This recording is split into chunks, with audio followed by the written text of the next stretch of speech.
السلام علیکم۔ بسم اللہ الرحمن الرحیم۔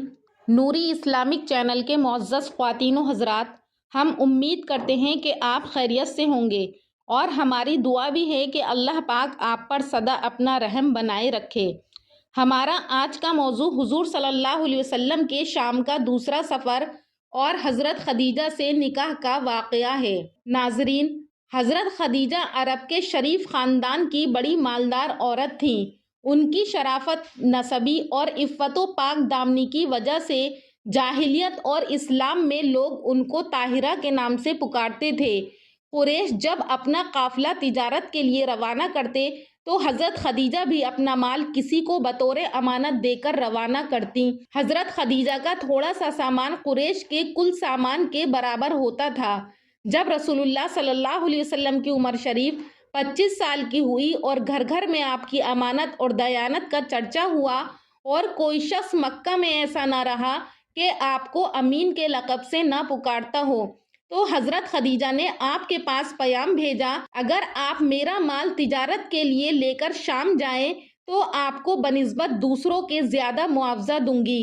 آپ نے اپنے چچا ابو طالب کی مالی مشکلات کی وجہ سے اس پیغام کو قبول فرمایا اور حضرت خدیجہ کے غلام میسرہ کے ساتھ شام کی طرف روانہ ہوئے۔ جب بصرہ پہنچے تو ایک سایہ دار درخت کے نیچے بیٹھے وہاں ایک راہب رہتا تھا جس کا نام نستورہ تھا۔ وہ دیکھ کر آپ کی طرف آیا اور آپ کو دیکھ کر یہ کہا کہ عیسیٰ ابن مریم کے بعد سے لے کر اب تک یہاں آپ کے سوا اور کوئی نبی نہیں اترا۔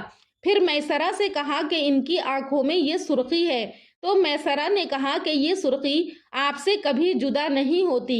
راہب بولا کہ یہ نبی ہیں اور یہ آخری نبی ہیں۔ پھر آپ خرید و فروخت میں مشغول ہوئے۔ اسی اثنا میں ایک شخص آپ سے جھگڑنے لگا اور اس نے آپ سے یہ کہا کہ لات و عزیٰ کی قسم کھائیے، تو آپ نے فرمایا کہ میں نے کبھی لات اور عزیٰ کی قسم نہیں کھائی، اور اتفاقاً جب کبھی میرا لات اور عزیٰ پر گزر بھی ہوتا ہے تو میں اعراض اور کنارہ کشی کے ساتھ وہاں سے گزر جاتا ہوں۔ یہ سن کر اس شخص نے کہا کہ بے شک بات تو آپ ہی کی ہے، یعنی آپ صادق اور سچے ہیں۔ اور پھر اس شخص نے کہا کہ واللہ یہ وہ شخص ہے جس کی شان اور صفت کو ہمارے علماء اپنی کتابوں میں لکھا ہوا پاتے ہیں۔ میسرہ کا بیان ہے کہ جب دوپہر کا وقت ہوتا اور گرمی کی شدت ہوتی تو میں فرشتوں کو دیکھتا کہ وہ آ کر آپ پر سایہ کر لیتے ہیں۔ جب آپ شام سے واپس ہوئے تو دوپہر کا وقت تھا اور 2 فرشتے آپ پر سایہ کیے ہوئے تھے۔ حضرت خدیجہ نے جب اپنے گھر سے آپ کو اس شان سے آتے دیکھا تو آس پاس کی تمام عورتوں کو بھی دکھلایا۔ تمام عورتیں تعجب کرنے لگیں۔ اس کے بعد میسرہ نے سفر کے تمام حالات اور واقعات سنائے اور آپ نے مالی تجارت حضرت خدیجہ کے سپرد کیا۔ اس مرتبہ آپ کی برکت سے حضرت خدیجہ کو اس قدر منافع ہوا کہ اس سے پہلے کبھی اتنا نفع نہ ہوا تھا۔ حضرت خدیجہ نے جتنا معاوضہ آپ سے مقرر کیا تھا اس سے زیادہ دیا۔ ابن الحق کی روایت میں ہے کہ حضرت خدیجہ نے آپ کے تمام حالات سفر اور راہب نے جو کہا تھا وہ اور فرشتوں کا آپ پر سایہ کرنا ورقہ ابن نوفل سے جا کر بیان کیا۔ ورقہ نے کہا کہ خدیجہ، اگر یہ واقعات سچے ہیں تو پھر یقیناً محمد اس امت کے نبی ہیں، اور میں خوب جانتا ہوں کہ امت میں ایک نبی ہونے والے ہیں جن کا ہم کو انتظار ہے اور ان کا زمانہ قریب آ گیا ہے۔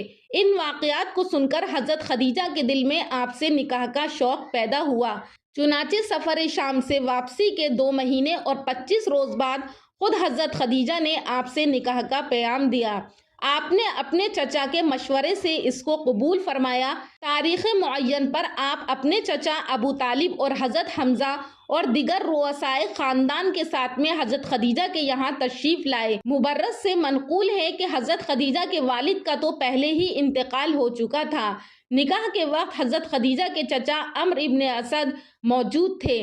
کسی کا قول ہے کہ نکاح کے وقت حضرت خدیجہ کے والد خویلد بھی موجود تھے، اور نکاح کے وقت نبی کریم صلی اللہ علیہ وسلم کی عمر شریف 25 سال کی تھی اور حضرت خدیجہ کی عمر 40 سال کی تھی۔ 20 اونٹ مہر مقرر ہوا اور مہر کی مقدار 12.5 اوقیہ تھی۔ ایک اوقیہ 40 درہم کا ہوتا ہے، لہٰذا کل مہر 500 درہم شرعی ہوا۔ آپ صلی اللہ علیہ وسلم کا یہ پہلا نکاح تھا اور حضرت خدیجہ کا تیسرا نکاح تھا۔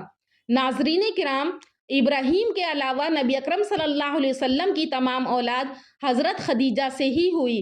پہلے بیٹے قاسم پیدا ہوئے جن سے آپ صلی اللہ علیہ وسلم کی کنیت تھی ابو القاسم، پھر اس کے بعد زینب، پھر عبداللہ، پھر رقیہ، پھر ام کلثوم، پھر حضرت فاطمہ پیدا ہوئیں، اور قاسم 2 سال کی عمر میں ہی وفات پا گئے اور عبداللہ بھی بچپن میں ہی انتقال کر گئے تھے۔ ناظرین، یہ تھا نبی کریم صلی اللہ علیہ وسلم کے دوسرے سفر اور حضرت خدیجہ رضی اللہ تعالی عنہ سے نکاح کا واقعہ۔